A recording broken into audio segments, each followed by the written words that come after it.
ओम शांति। आज बाप दादा के 24 अप्रैल 2021 के ईश्वरीय महावाक्य हैं। मीठे बच्चे, अभी तुम ऐसी दुनिया के मालिक बनते हो जहाँ कोई हद नहीं। योग बल से सारे विश्व की राजाई लेना यह भी वंडर है। प्रश्न, ड्रामा के किस बंधन में बाप भी बांधा हुआ है? उत्तर, बाबा कहते मुझे तुम बच्चों के सम्मुख आना ही है। मैं इस बंधन में बांधा हुआ हूँ। जब तक मैं न आऊँ तब तक मूंझा हुआ सूत सुलझ नहीं सकता। बाकी मैं तुम्हारे पर कोई कृपा व आशीर्वाद करने नहीं आता हूँ। मैं कोई मरे हुए को जिंदा नहीं करता। मैं तो आता हूँ तुम्हें पतित से पावन बनाने। गीत तुम्हें पाके हमने। ओम शांति। गीत के अक्षर सुन करके तुम बच्चों के रोमांच खड़े हो जाने चाहिए, क्योंकि सम्मुख बैठे हैं सारी दुनिया में भल कितने भी विद्वान पंडित आचार्य हैं।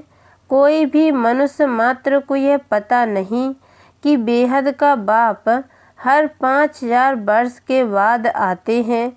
बच्चे ही जानते हैं। बच्चे कहते भी हैं, जैसा हूँ वैसा हूँ, तुम्हारा हूँ। बाप भी ऐसे कहते हैं, जैसे हो वैसे हो, मेरे बच्चे हो। तुम भी जानते हो वह सब आत्माओं का बाप है। सब पुकारते हैं, बाप समझाते हैं।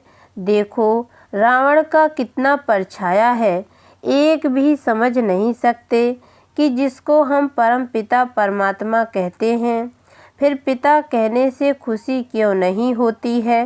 यह भूल गए हैं। वह बाबा ही हमें वर्षा देते हैं। बाप खुद ही समझाते हैं। यह इतनी सहज बात भी कोई समझ नहीं सकते। बाप समझाते हैं, यह तो वही है जिसको सारी दुनिया पुकारती है। ओ खुदा, हे राम, ऐसे पुकारते पुकारते प्राण छोड़ देते हैं। यहाँ वह बाप तुमको पढ़ाते हैं। तुम्हारी बुद्धि अब वहाँ चली गई है। बाबा आया हुआ है।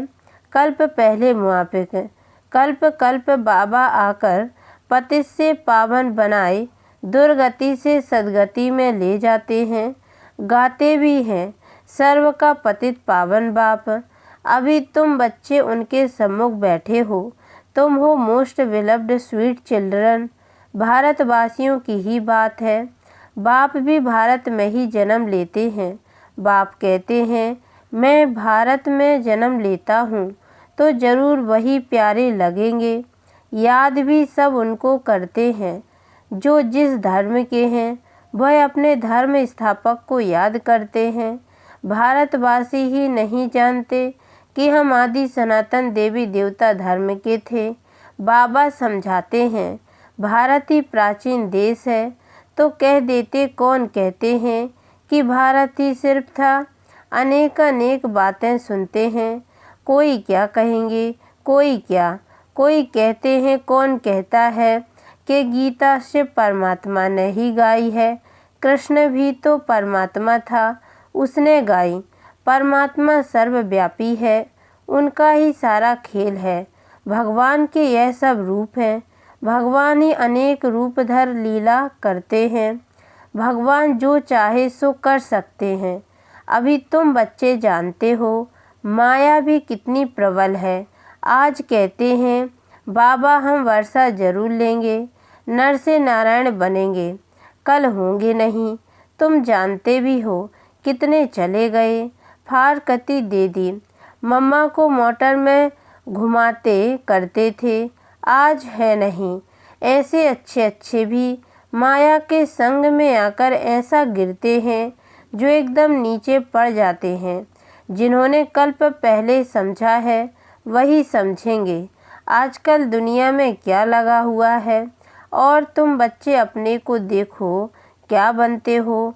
गीत सुना ना, कहते हैं हम ऐसा वर्षा लेते हैं जो हम सारे विश्व के मालिक बन जाते हैं। वहाँ कोई हद की बात ही नहीं, यहाँ हदें लगी हुई हैं। कहते हैं हमारे आसमान में तुम्हारा एरोप्लेन आएगा तो शूट कर देंगे। वहाँ तो कोई हद की बात ही नहीं रहती। यह भी गीत गाते हैं परंतु अर्थ थोड़े ही समझते हैं। तुम तो जानते हो बरोबर बाबा से हम विश्व के मालिक बन रहे हैं। अनेक बार यह 84 का चक्र लगाया है। थोड़ा समय करके दुख पाया है, सुख तो बहुत है। इसलिए बाबा कहते हैं तुम बच्चों को अपार सुख देता हूँ, अब माया से हारो मत। बाप के बच्चे ढेर हैं, सब तो एक जैसे सपूत हो नहीं सकते। कोई को 5-7 बच्चे होते हैं, उनमें 1-2 कपूत होते हैं तो माता ही खराब कर देते हैं, लाखों करोड़ों रुपया उड़ा देते हैं। बाप एकदम धर्मात्मा, बच्चे बिल्कुल चट खाते में। बाबा ने ऐसे बहुत मिसाल देखे हैं। तुम बच्चे जानते हो सारी दुनिया इस बेहद बाप के बच्चे हैं। बाप कहते हैं मेरा बर्थ प्लेस यह भारत है। हर एक को अपनी धरती का कदर रहता है। दूसरी कोई जगह शरीर छोड़ते हैं तो फिर उनको अपने गांव में ले आते हैं। बाप भी भारत में ही आते हैं। तुम भारतवासियों को फिर से बेहद का वर्षा देते हैं। तुम बच्चे कहेंगे हम फिर से सो देवता विश्व के मालिक बन रहे हैं। हम मालिक थे, अब तो क्या हाल हो गया है, कहाँ से कहाँ आकर पड़े हैं। 84 जन्म भोगते भोगते यह हाल आकर हुआ है। ड्रामा को तो समझना है ना। इसको कहा जाता है हार और जीत का खेल। भारत का ही यह खेल है, इसमें तुम्हारा पार्ट है। तुम ब्राह्मणों का सबसे ऊंच से ऊंच पार्ट है इस ड्रामा में। तुम सारे विश्व के मालिक बनते हो, बहुत सुख भोगते हो। तुम्हारे जितना सुख और कोई भोग नहीं सकते। नाम ही है स्वर्ग, यह है नरक। यहाँ के सुख कागविष्टा समान है। आज लखपति हैं, दूसरे जन्म में क्या बनेंगे कुछ पता थोड़ी ही है। यह है ही पाप आत्माओं की दुनिया, सतयुग है पुण्य आत्माओं की दुनिया। तुम पुण्य आत्मा बन रहे हो तो कभी भी पाप नहीं करना चाहिए। हमेशा बाबा से सीधा चलना चाहिए। बाप कहते हैं मेरे साथ धर्मराज सदैव है ही। द्वापर से लेकर सतयुग त्रेता में मेरे साथ धर्मराज नहीं रहता। द्वापर से तो मेरे अर्थ दान पुण्य करते आ रहे हो। ईश्वर अर्पण कहते हैं ना, गीता में श्री कृष्ण का नाम डालने से लिख दिया है श्री कृष्ण अर्पणम। रिटर्न देने वाला तो एक बाप ही है, इसलिए श्री कृष्ण अर्पणम कहना रॉन्ग है, ईश्वर अर्पण कहना ठीक है। श्री गणेश अर्पण कहने से कुछ भी मिलेगा नहीं। फिर भी भावना का कुछ न कुछ देता आया हूँ सबको। मुझे तो कोई जानते ही नहीं है, अभी तुम बच्चे ही जानते हो। हम सब कुछ शिव बाबा को समर्पण कर रहे हैं। बाबा भी कहते हैं हम आए हैं आपको 21 जन्म का वर्षा देने। अभी है ही उतरती कला। रावण राज्य में जो भी दान पुण्य आदि करते हैं पाप आत्माओं को ही देते हैं। कला उतरती ही जाती है, करके कुछ मिलता भी है तो भी अल्पकाल के लिए। अब तो तुमको 21 जन्म के लिए मिलता है। उनको कहते हैं राम राज्य, ऐसे नहीं कहेंगे, वहाँ ईश्वर का राज्य है। राज्य तो देवी देवताओं का है। बाप कहते हैं मैं राज्य नहीं करता हूँ। तुम्हारा जो आदि सनातन देवी देवता धर्म था, जो अब प्रायः लोप है, सो अभी फिर से स्थापन हो रहा है। बाप तो कल्याणकारी है ही। उनको कहा जाता है सच्चा बाबा। तुमको सच नॉलेज दे रहे हैं, अपनी और रचना के आदि मद्दंत की। बाबा तुमको बेहद की हिस्ट्री ज्योग्राफी सुनाते हैं। कितनी ज़बरदस्त कमाई है। तुम चक्रवर्ती राजा बनते हो, उन्होंने फिर वह हिंसा का चक्र दे दिया है। असूल यह है ज्ञान का चक्र, परंतु यह ज्ञान तो प्रायः लोप हो जाता है। तुम्हारे यह मुख्य चित्र हैं, एक तरफ त्रिमूर्ति, दूसरे तरफ झाड़ और चक्र। बाबा ने समझाया है, शास्त्रों में तो कल्प की आयु लाखों वर्ष लिख दी है, सारा सूत ही मूझा हुआ है। बाप के सिवाय कोई से सूत सुलझ नहीं सकता। बाप सम्मुख खुद आए हैं, कहते हैं मुझे ड्रामा अनुसार आना ही पड़ता है। मैं इस ड्रामा में बंधा हुआ हूँ। यह हो नहीं सकता कि मैं आऊँ ही नहीं, ऐसे भी नहीं कि आकर मरे हुए को जिंदा कर दूं या कोई को बीमारी से छुड़ा दूं। बहुत बच्चे कहते हैं बाबा हमारे पर कृपा करो, लेकिन यहाँ कृपा आदि की बात नहीं है। तुमने मुझे इसलिए थोड़े ही बुलाया है कि आशीर्वाद करो, हमें कोई घाटा ना पड़े। तुम बुलाते ही हो, हे पतित पावन आओ, दुख हरता सुख करता आओ। शरीर के दुख हरता तो डॉक्टर लोग भी होते हैं, मैं कोई इसलिए आता हूँ क्या? तुम कहते हो नई दुनिया स्वर्ग के मालिक बनाओ व शांति दो। ऐसे नहीं कहते कि हमको बीमारी से आकर अच्छा करो। हमेशा के लिए शांति व मुक्ति तो मिल न सके, पाठ तो बजाना ही है। जो पीछे आते हैं उनको शांति कितनी मिलती है, अभी तक आते रहते हैं। इतना समय तो शांति धाम में रहे हैं ना। ड्रामा अनुसार जिनका पाठ है वही आएंगे, पाठ बदल नहीं सकता। बाबा समझाते हैं शांति धाम में तो बहुत बहुत आत्माएं रहती हैं जो पिछाड़ी में आती हैं। यह ड्रामा बना हुआ है, पिछाड़ी वालों को पिछाड़ी में ही आना है। यह झाड़ बना हुआ है, यह चित्र आदि जो बनाए हैं सब तुमको समझाना है। और भी चित्र निकलते रहेंगे, कल्प पहले मिसल ही निकलेंगे।